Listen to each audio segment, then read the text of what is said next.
Assalamualaikum and hello everyone, it's Miss Samia before you and welcome back to my channel English Education. তো কেমন আছো তোমরা সবাই? আশা করছি অনেক অনেক ভালো আছেন। আমি আল্লাহর রহমতে অনেক ভালো আছি।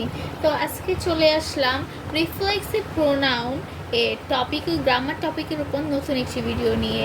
তো তোমরা যারা এখনও আমার চ্যানেলটিকে সাবস্ক্রাইব করোনি, please subscribe my channel and পাশে থেকে বেল বাটনটি অন করে দাও। এবং তোমাদের কাছে একটি কথা বলে রাখি যে ইংলিশ এডুকেশন ছাড়াও আমার আরেকটি ইউটিউব চ্যানেল রয়েছে এবং সেটি আমি সম্পূর্ণ নতুন খুলেছি। সেটি হলো স্পোকেন ইংলিশ উইথ অবনী।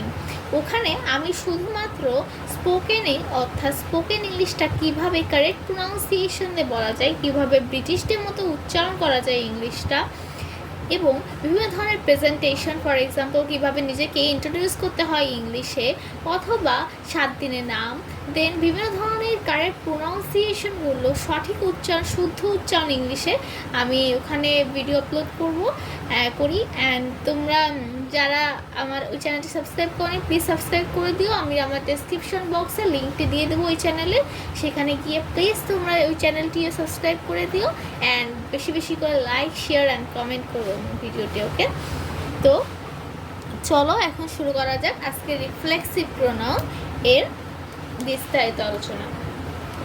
তো রিসিপ্রোকাল প্রোনাউন জানার আগে আমাদের তার ডেফিনেশনটা জানতে হবে। দেখো কি বলা হয়েছে, পার্সোনাল প্রোনাউন এর সাথে সেলফ বা সেলফ যুক্ত করে রিফ্লেক্সিভ প্রোনাউন হয়ে যায়। আমরা কিন্তু পার্সোনাল প্রোনাউন শিখে এসেছি আমাদের আগের ভিডিওতে, সেখানে কিন্তু আলোচনা করেছি আমরা পার্সোনাল প্রোনাউন এর বিস্তারিত সকল আলোচনা সম্পর্কে।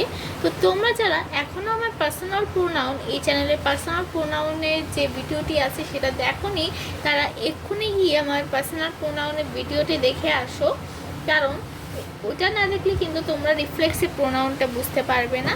সো আগে গিয়ে রিফ্লেক্সিভ পার্সোনাল প্রোনাউনটা দেখে আসো, দেন রিফ্লেক্সিভ প্রোনাউনটা বুঝতে পারবে। ওকে, তো দেখো আমরা কিন্তু পার্সোনাল প্রোনাউনে আলোচনা করেছি যে পার্সোনাল প্রোনাউন বলতে পার্সোনাল অর্থাৎ কোনো ব্যক্তি বা বস্তু যেই প্রোনাউনগুলো রয়েছে সেগুলোকে বোঝায়, যেমন আই, উই, ইউ, দেম, এগুলোকেই কিন্তু বলা হয় পার্সোনাল প্রোনাউন। যেমন I, we, you, he, she, they, his, him, her, এগুলোকেই পার্সোনাল প্রোনাউন বলা হয়ে থাকে। তো সেখানে আমরা ফার্স্ট পার্সনে শিখেছি, সেকেন্ড পার্সনে শিখেছি, থার্ড পার্সনে শিখেছি, এবং সেগুলো কিন্তু সিঙ্গুলার প্লুরাল ফর্মও কিন্তু আমরা শিখেছি। তো সেটা আগে গিয়ে দেখে আসো, দেন তোমরা রিফ্লেক্সিভ প্রোনাউনটা ইজিলি বুঝতে পারবে।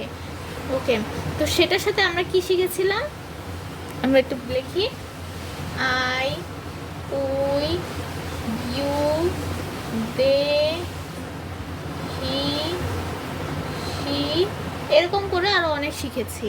এটা হলো গিয়ে তোমাদের পার্সোনাল প্রোনাউন। এটা একটু দিয়ে রাখি, পার্সোনাল প্রোনাউন, পিপি বুঝলে পার্সোনাল প্রোনাউন বুঝবে। আর রিফ্লেক্সিভ প্রোনাউনটা কি?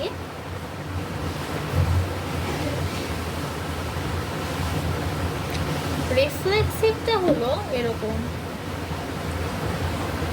yourself, then themselves,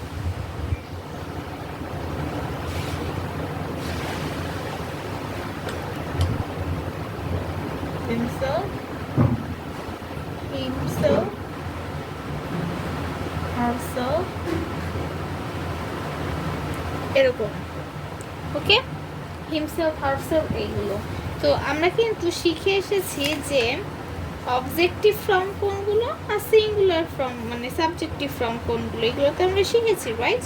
তো রিফ্লেক্সিভ প্রোনাউনের সময় তোমার সবগুলো অবজেক্টিভ ফর্ম ব্যবহার করতে হবে।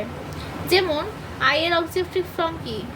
আই এর অবজেক্টিভ ফর্ম মাই, নিচে করে দিই। আই এর অবজেক্টিভ ফর্ম মাই, উই এর objective form our, your objective from your, their objective from them, here objective from him, her, she objective from her। তাহলে আমরা কিন্তু বুঝতে পেরে গিয়েছি যে রিফ্লেক্সিভ প্রোনাউন করার সময় সবগুলোর অবজেক্টিভ ফর্ম নিয়ে দেন কিন্তু তার সাথে সেলফ বা সেলফ যুক্ত করতে হবে। এখন সেটা সিঙ্গুলার হলে সেলফ আর প্লুরাল হলে সেলফস যুক্ত করতে হবে। তো দেখো ইয়োর কিন্তু এখানে সিঙ্গুলার, সো সেটাকে আমি সেলফ যুক্ত করেছি।